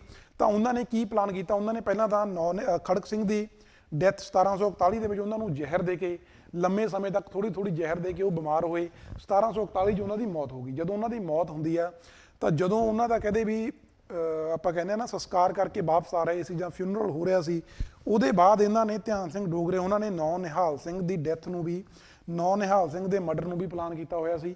ਉਹਦੇ 'ਚ ਉਹਨਾਂ ਨੇ ਕੀ ਪਲਾਨ ਕੀਤਾ? ਉਹਨਾਂ ਨੇ ਨੌ ਨਿਹਾਲ ਸਿੰਘ ਨੂੰ, ਜਿਵੇਂ ਕਹਿ ਲਓ ਉੱਥੋਂ ਦਾ ਜਿਹੜਾ ਮਹਿਲ ਸੀ, ਮਹਿਲ ਦਾ ਦਰਵਾਜ਼ਾ ਸੀ, ਦਰਵਾਜ਼ੇ ਦੀ ਡਾਟ ਉਹਨਾਂ ਨੇ ਇਸ ਤਰ੍ਹਾਂ ਤਿਆਰ ਕੀਤੀ ਕਿ ਜਦੋਂ ਨੌ ਨਿਹਾਲ ਸਿੰਘ ਉਹਦੇ ਥੱਲੋਂ ਲੰਘਣ ਲੱਗੇ ਤਾਂ ਉਹ ਡਾਟ ਉਹਨਾਂ ਦੇ ਉੱਪਰ ਡਿੱਗ ਪਈ।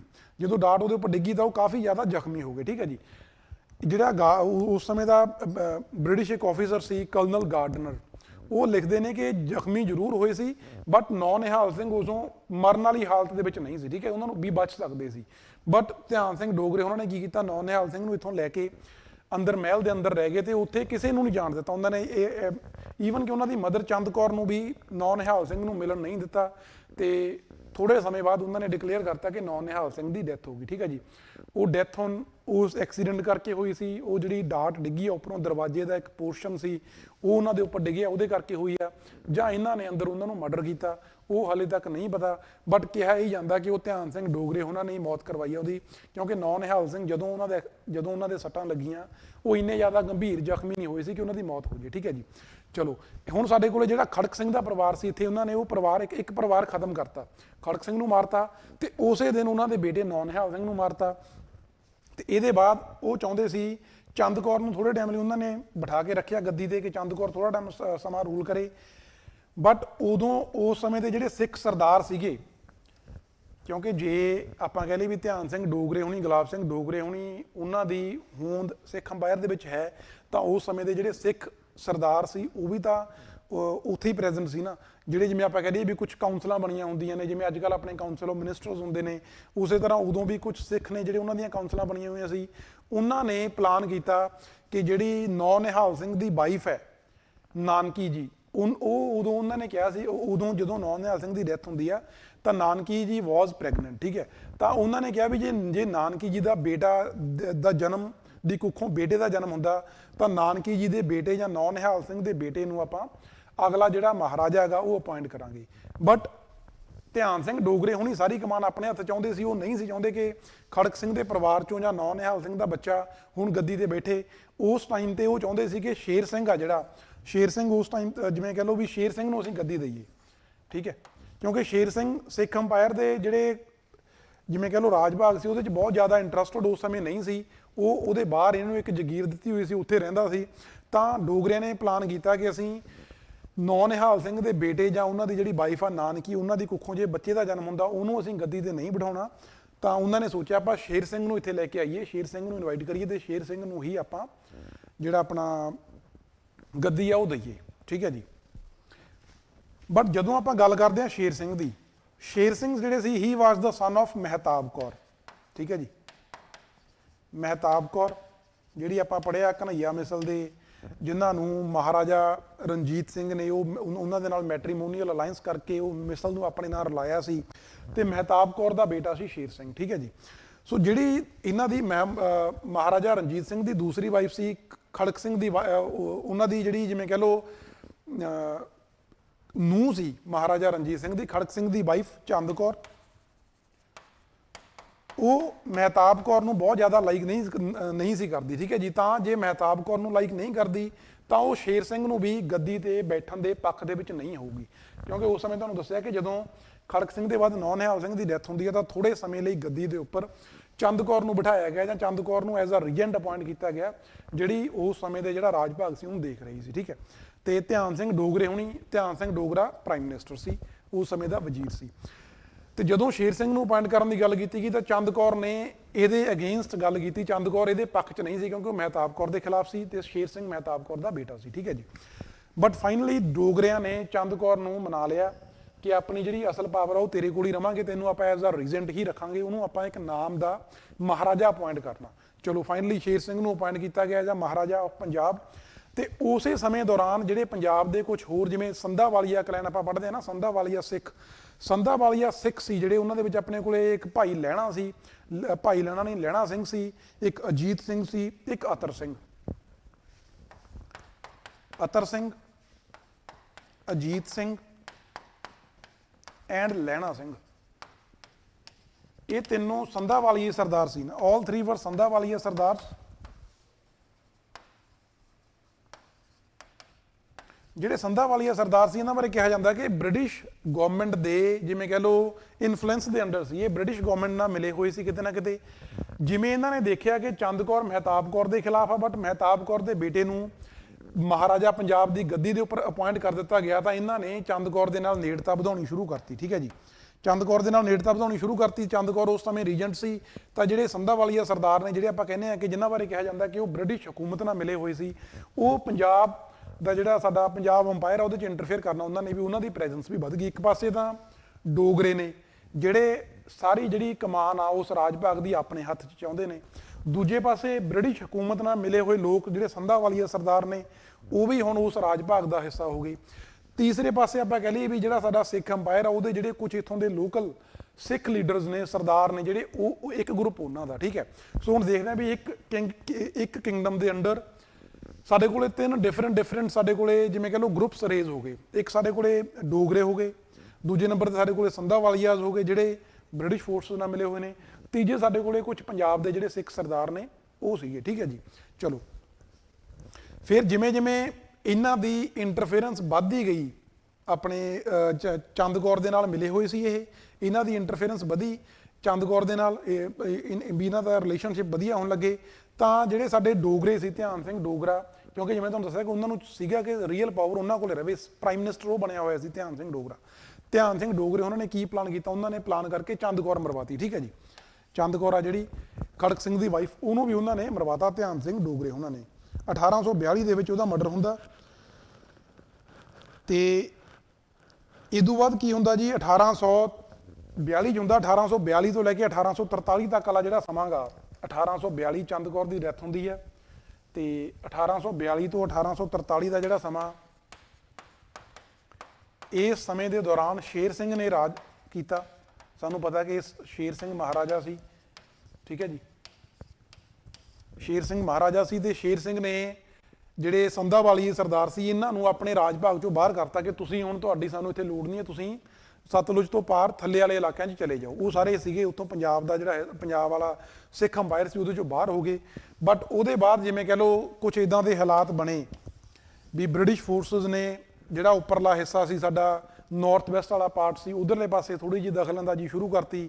ਤਾਂ ਮਹਾਰਾਜਾ ਜਿਹੜੇ ਸ਼ੇਰ ਸਿੰਘ ਸੀ ਉਸ ਟਾਈਮ ਦੇ, ਉਹਨਾਂ ਨੂੰ ਲੱਗਿਆ ਕਿ ਸਾਨੂੰ ਹੁਣ ਵੀ ਸਾਨੂੰ ਦੁਬਾਰ ਤੋਂ ਇਕੱਠੇ ਹੋਣ ਦੀ ਲੋੜ ਆ। ਤਾਂ ਉਹਨਾਂ ਨੇ ਸੰਧਾਵਾਲੀਆ ਸਰਦਾਰ ਸੀ ਜਿਹੜੇ, ਉਹਨਾਂ ਨੂੰ ਦੁਬਾਰਾ ਇਨਵਾਈਟ ਕੀਤਾ, ਉਹਨਾਂ ਦੀਆਂ ਜਗੀਰਾਂ ਉਹਨਾਂ ਨੂੰ ਦਿੱਤੀਆਂ ਕਿ ਤੁਸੀਂ ਆਓ ਆਪਾਂ ਇਕੱਠੇ ਹੋ ਕੇ ਰਹੀਏ, ਸੋ ਦੈਟ ਬ੍ਰਿਟਿਸ਼ ਹਕੂਮਤ ਆ ਜਿਹੜੀ ਉਹ ਸਾਡੇ ਤੇ ਰਾਜ ਨਾ ਕਰ ਸਕੇ ਜਾਂ ਸਾਨੂੰ ਆਪਣਾ ਹਿੱਸਾ ਨਾ ਬਣਾ ਸਕੇ। ਠੀਕ ਹੈ, ਚਲੋ ਫਿਰ ਆਪਣੇ ਕੋਲੇ ਸੰਧਾਵਾਲੀਆ ਸਰਦਾਰ ਨੇ ਜਿਹੜੇ, ਉਹਨਾਂ ਦੀ ਐਂਟਰੀ ਹੁੰਦੀ ਹੈ।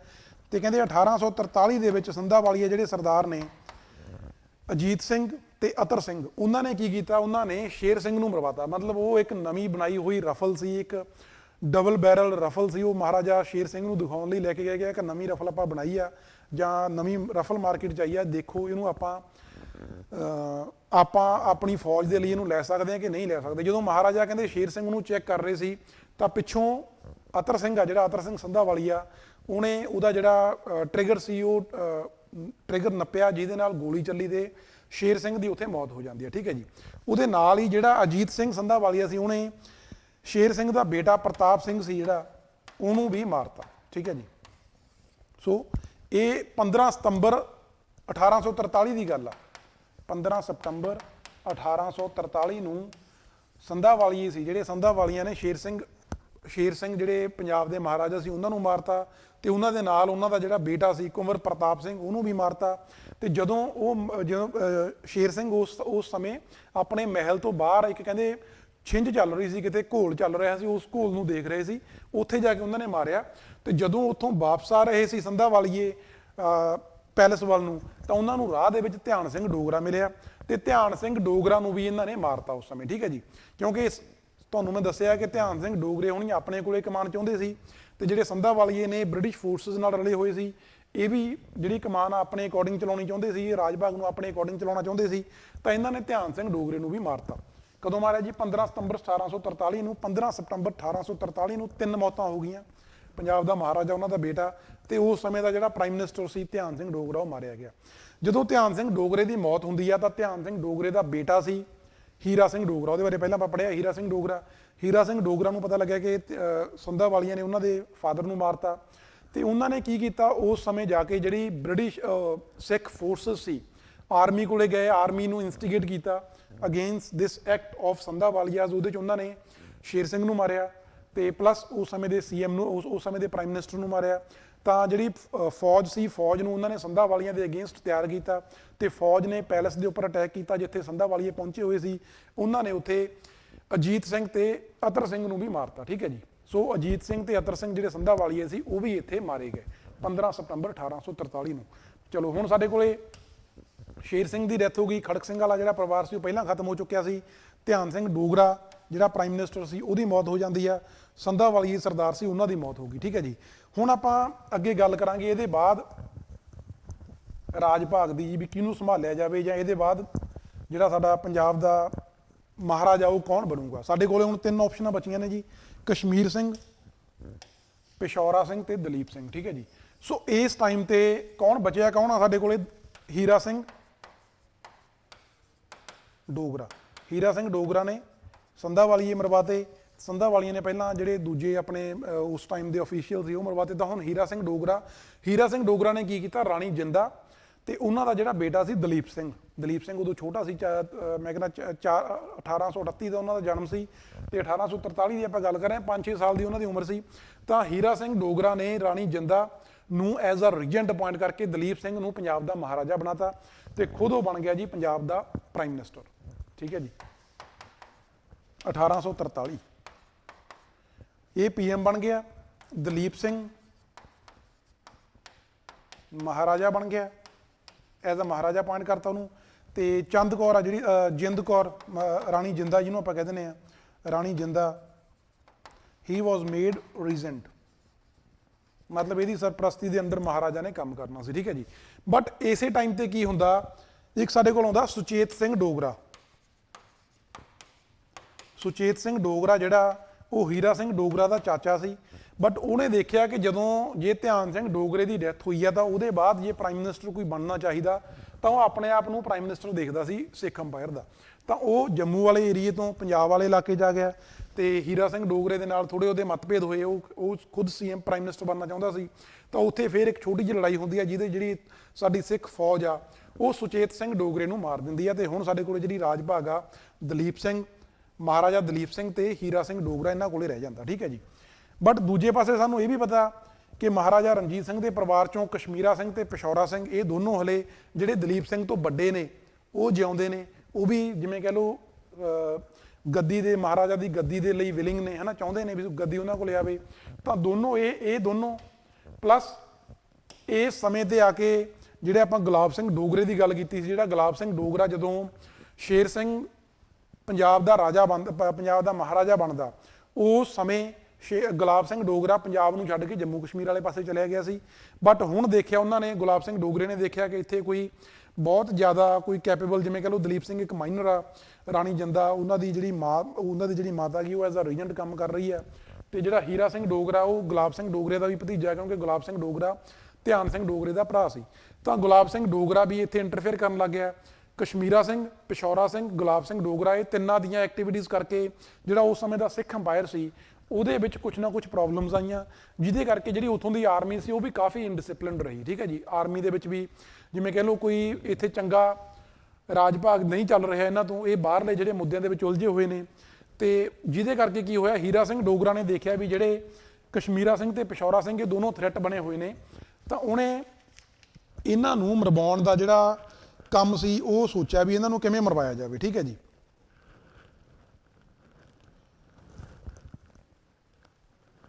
ਤੇ ਇਹਨਾਂ ਨੇ ਸਭ ਤੋਂ ਪਹਿਲਾਂ ਤਾਂ ਹੀਰਾ ਸਿੰਘ ਡੋਗਰਾ ਨੇ ਕਸ਼ਮੀਰਾ ਸਿੰਘ ਸੀ ਜਿਹੜਾ ਇਹਨੂੰ ਮਰਵਾਇਆ, ਕਸ਼ਮੀਰਾ ਸਿੰਘ ਸੀ ਇਹਨੂੰ ਮਰਵਾਇਆ। ਤੇ ਇਹਦੇ ਨਾਲ ਹੀ ਉਸ ਸਮੇਂ ਇੱਕ ਸਿੱਖ ਸਾਡੇ ਇੱਕ ਜਿਵੇਂ ਕਹਿ ਲਓ ਲੀਡਰ ਸੀ ਜਾਂ ਕਹਿ ਲਓ ਇੱਕ ਸੂਫੀ ਉਸ ਸਮੇਂ ਦੇ ਭਗਤ ਸੀ ਵੀਰ ਸਿੰਘ ਜੀ।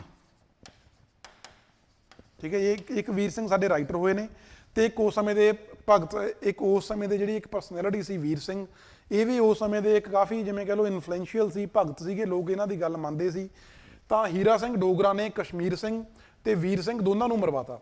ਜਦੋਂ ਹੁਣ ਜਿਵੇਂ ਕਹਿ ਲਈਏ ਵੀ ਜਿਹੜੀ ਉਸ ਸਮੇਂ ਦੀ ਸਿੱਖ ਫੋਰਸ ਸੀ, ਉਹਨਾਂ ਨੇ ਦੇਖਿਆ ਕਿ ਹੀਰਾ ਸਿੰਘ ਡੋਗਰਾ ਉਹ ਇਸ ਤੋਂ ਪਹਿਲਾਂ ਆਰਮੀ ਨੂੰ ਕੰਟਰੋਲ ਕਰ ਰਿਹਾ ਸੀ, ਇਹਨਾਂ ਦੀਆਂ ਤਨਖਾਹਾਂ ਵੀ ਵਧਾ ਰਿਹਾ ਸੀ ਜਾਂ ਜੋ ਵੀ ਕੰਮ ਸੀ। ਬਟ ਇਹ ਸਮੇਂ ਆ ਕਿ ਹੀਰਾ ਸਿੰਘ ਡੋਗਰਾ ਨੇ ਕਸ਼ਮੀਰ ਸਿੰਘ ਜਿਹੜਾ ਮਹਾਰਾਜਾ ਰਣਜੀਤ ਸਿੰਘ ਦਾ ਬੇਟਾ ਸੀ ਉਹਨੂੰ ਮਰਵਾਤਾ, ਉਹਦੇ ਨਾਲ ਨਾਲ ਇੱਕ ਸਿੱਖ ਲੀਡਰ ਸੀ ਭਾਈ ਵੀਰ ਸਿੰਘ ਉਹਨੂੰ ਮਰਵਾਤਾ।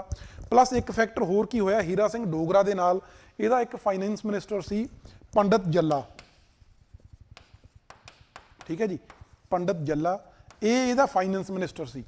ਦਲੀਪ ਸਿੰਘ ਦਾ ਪ੍ਰਾਈਮ ਮਿਨਿਸਟਰ ਸੀ ਹੀਰਾ ਸਿੰਘ, ਤੇ ਪੰਡਤ ਜੱਲਾ ਵਾਸ ਦਾ ਫਾਈਨੈਂਸ ਮਿਨਿਸਟਰ। ਠੀਕ ਹੈ ਜੀ।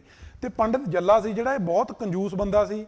ਇਹ ਬੇਸਿਕਲੀ ਜਿਹੜੀ ਆਰਮੀ ਸੀ ਉਸ ਸਮੇਂ ਦੀ ਸਿੱਖ ਫੋਰਸ ਸੀ, ਉਹਨਾਂ ਦੀਆਂ ਜਿਹੜੀਆਂ ਸੈਲਰੀ ਸੀ ਉਹਨਾਂ ਨੂੰ ਘਟਾ ਰਿਹਾ ਸੀ ਜਾਂ ਰੈਗੂਲਰਲੀ ਪੇ ਨਹੀਂ ਕਰ ਰਿਹਾ ਸੀ, ਜਿਹਦੇ ਕਰਕੇ ਜਿਹੜੀਆਂ ਉਸ ਸਮੇਂ ਦੀਆਂ ਸਿੱਖ ਫੋਰਸ ਸੀ ਦੇ ਵਰ ਆਲਰੇਡੀ ਅਗੇਂਸਟ ਪੰਡਤ ਜੱਲਾ।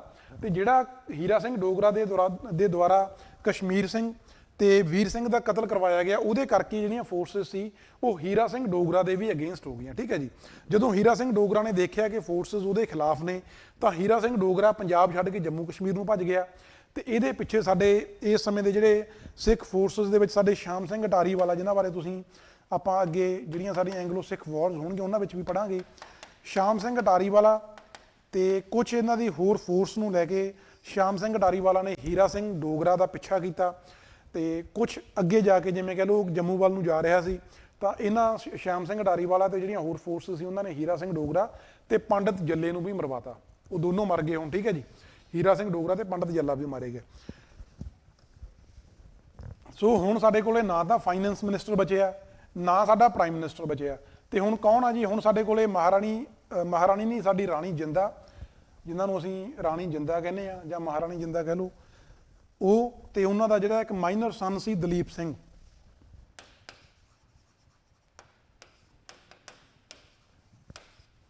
ਇਹ ਦੋ ਜਾਣੇ ਰਹਿ ਗਏ। ਠੀਕ ਹੈ ਜੀ। ਬਾਕੀ ਸਾਡੀ ਜਿਹੜੀ ਸਿੱਖ ਫੋਰਸਿਸ ਨੇ ਉਹ ਤਾਂ ਚਲੋ ਹੈਗੀਆਂ ਨੇ। ਤੇ ਰਾਣੀ ਜਿੰਦਾ ਨੇ ਇਸ ਟਾਈਮ ਤੇ ਗੁਲਾਬ ਸਿੰਘ ਨੂੰ ਇਨਵਾਈਟ ਕੀਤਾ, ਜਿਹੜਾ ਆਪਾਂ ਗੁਲਾਬ ਸਿੰਘ ਡੋਗਰਾ ਸੀ ਉਹਨੂੰ ਇਨਵਾਈਟ ਕੀਤਾ ਕਿ ਤੂੰ ਆ ਕੇ ਇੱਥੋਂ ਦਾ ਪ੍ਰਾਈਮ ਮਿਨਿਸਟਰ ਬਣ ਤੇ ਰਾਜ ਭਾਗ ਦੇ ਵਿੱਚ ਸਾਡੀ ਹੈਲਪ ਕਰ। ਬਟ ਗੁਲਾਬ ਸਿੰਘ ਡੋਗਰਾ ਨੇ ਪਹਿਲਾਂ ਹੀ ਦੇਖ ਲਿਆ ਕਿ ਜੇ ਸਿੱਖ ਫੋਰਸਿਸ ਨੇ ਉਹਨਾਂ ਦੇ ਪਹਿਲਾਂ ਤਾਂ ਉਹਨਾਂ ਦੇ ਭਰਾ ਨੂੰ ਜਾਂ ਉਹਨਾਂ ਦਾ ਜਿਹੜਾ ਭਤੀਜਾ ਸੀ ਹੀਰਾ ਸਿੰਘ ਡੋਗਰਾ ਉਹਨੂੰ ਮਾਰਿਆ, ਪੰਡਤ ਜੱਲਾ ਨੂੰ ਮਾਰਿਆ, ਤਾਂ ਜਿਹੜੀਆਂ ਸਿੱਖ ਫੋਰਸਿਸ ਨੇ ਦੇ ਵਰ ਆਲਰੇਡੀ ਅਗੇਂਸਟ ਡੋਗਰਾਜ਼। ਠੀਕ ਹੈ। ਤਾਂ ਗੁਲਾਬ ਸਿੰਘ ਡੋਗਰਾ ਨੇ ਰਿਫਿਊਜ਼ ਕਰਤਾ ਕਿ ਉਹ ਪੰਜਾਬ ਦੀ ਪ੍ਰਾਈਮ ਮਿਨਿਸਟਰਸ਼ਿਪ ਦੇ ਲਈ ਐਗਰੀ ਨਹੀਂ ਕਰ ਰਿਹਾ, ਉਹਨੇ ਪ੍ਰਾਈਮ ਮਿਨਿਸਟਰਸ਼ਿਪ ਨੂੰ ਨਹੀਂ ਐਕਸੈਪਟ ਕੀਤਾ। ਠੀਕ ਹੈ ਜੀ। ਤਾਂ ਰਾਣੀ ਜਿੰਦਾ ਨੇ ਕੀ ਕੀਤਾ, ਰਾਣੀ ਜਿੰਦਾ ਦਾ ਆਪਣਾ ਇੱਕ ਬ੍ਰਦਰ ਸੀ, ਰਾਣੀ ਜਿੰਦਾ ਨੇ ਆਪਣੇ ਭਰਾ ਨੂੰ ਪ੍ਰਾਈਮ ਮਿਨਿਸਟਰ ਅਪਾਇੰਟ ਕਰਤਾ। ਠੀਕ ਹੈ ਜੀ। ਇਹਨਾਂ ਦੇ ਭਰਾ ਦਾ ਨਾਂ ਸੀਗਾ ਜਵਾਹਰ ਸਿੰਘ। ਠੀਕ ਹੈ। ਰਾਣੀ ਜਿੰਦਾ ਨੇ ਆਪਣੇ ਬ੍ਰਦਰ ਜਵਾਹਰ ਸਿੰਘ ਨੂੰ ਅਪਾਇੰਟ ਕਰਤਾ ਐਜ਼ ਪ੍ਰਾਈਮ ਮਿਨਿਸਟਰ। ਜਿਹੜਾ ਜਵਾਹਰ ਸਿੰਘ ਸੀ ਇਹ ਕੋਈ ਬਹੁਤ ਜਿਵੇਂ ਕਹਿ ਲਓ ਪੋਲੀਟੀਕਲੀ ਬਹੁਤ ਜ਼ਿਆਦਾ ਸਮਝਦਾਰ ਬੰਦਾ ਨਹੀਂ ਸੀ। ਠੀਕ ਹੈ। ਤੇ ਇਹਦਾ ਜਿਹੜਾ ਕੰਮ ਕਰਨ ਦਾ ਤਰੀਕਾ ਸੀ ਕੋਈ ਬਹੁਤਾ ਵਧੀਆ ਨਹੀਂ ਸੀ ਉਹ ਵੀ। ਬਟ ਜਿਵੇਂ ਆਪਾਂ ਦੇਖਿਆ ਕਿ ਜਵਾਹਰ ਸਿੰਘ ਜਦੋਂ ਪ੍ਰਾਈਮ ਮਿਨਿਸਟਰ ਬਣ ਗਿਆ, ਦਲੀਪ ਸਿੰਘ ਪੰਜਾਬ ਦੇ ਮਹਾਰਾਜਾ ਨੇ ਤੇ ਰਾਣੀ ਜਿੰਦਾ ਉੱਥੋਂ ਦੀ ਰੀਜੈਂਟ ਆ। ਤੇ ਇਸ ਤੋਂ ਪਹਿਲਾਂ ਸਾਡੇ ਕੋਲ ਜਿਹੜੇ ਮਹਾਰਾਜਾ ਰਣਜੀਤ ਸਿੰਘ ਦੇ ਪਰਿਵਾਰ ਚੋਂ ਖੜਕ ਸਿੰਘ ਨੇ, ਸ਼ੇਰ ਸਿੰਘ ਆ, ਕਸ਼ਮੀਰ ਸਿੰਘ ਆ, ਇਹ ਸਾਰੇ ਇਹਨਾਂ ਨੂੰ ਖਤਮ ਕਰਵਾਤਾ। ਇਸ ਤੋਂ ਪਹਿਲਾਂ ਵਾਲੇ ਜਿਹੜੇ ਡੋਗਰੇ ਸਰਦਾਰ ਸੀ ਜਾਂ ਜਿਹੜੇ ਡੋਗਰੇ ਸੀ ਜਾਂ ਜਿਹੜੇ ਆਪਣੇ ਕੋਲ ਸੰਧਾਵਾਲੀਆ ਸਰਦਾਰ ਆਏ ਸੀ, ਉਹਨਾਂ ਨੇ ਮਹਾਰਾਜਾ ਰਣਜੀਤ ਸਿੰਘ ਦੇ ਜਿਹੜੇ ਸਕਸੈਸਰ ਸੀ ਉਹਨੂੰ ਖਤਮ ਕਰਵਾਤੇ। ਉਹਨਾਂ 'ਚੋਂ ਇੱਕ ਬਚਿਆ ਪਿਸ਼ੌਰਾ ਸਿੰਘ। ਠੀਕ ਹੈ ਜੀ।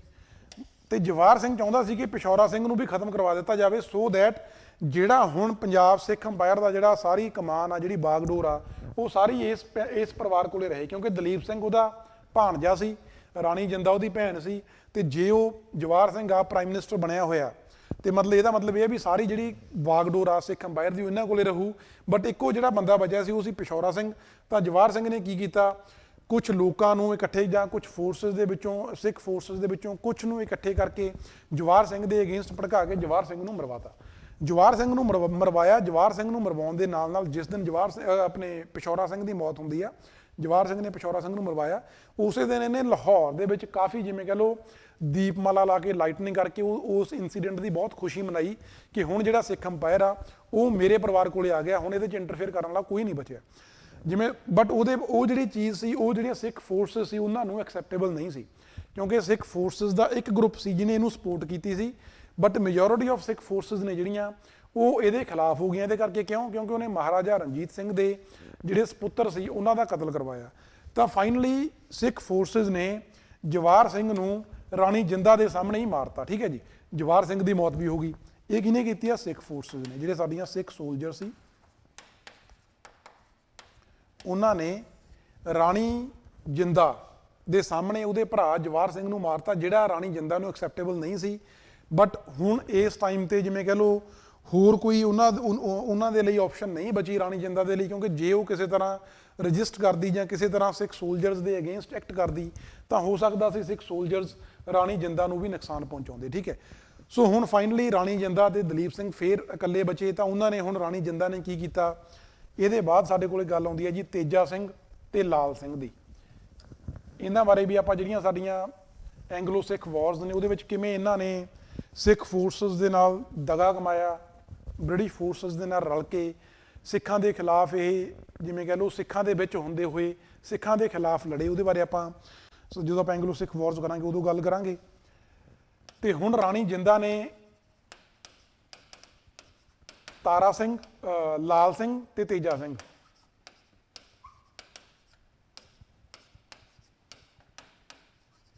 ਤੇਜਾ ਸਿੰਘ ਨੂੰ ਕਮਾਂਡਰ ਇਨ ਚੀਫ ਲਾਇਆ,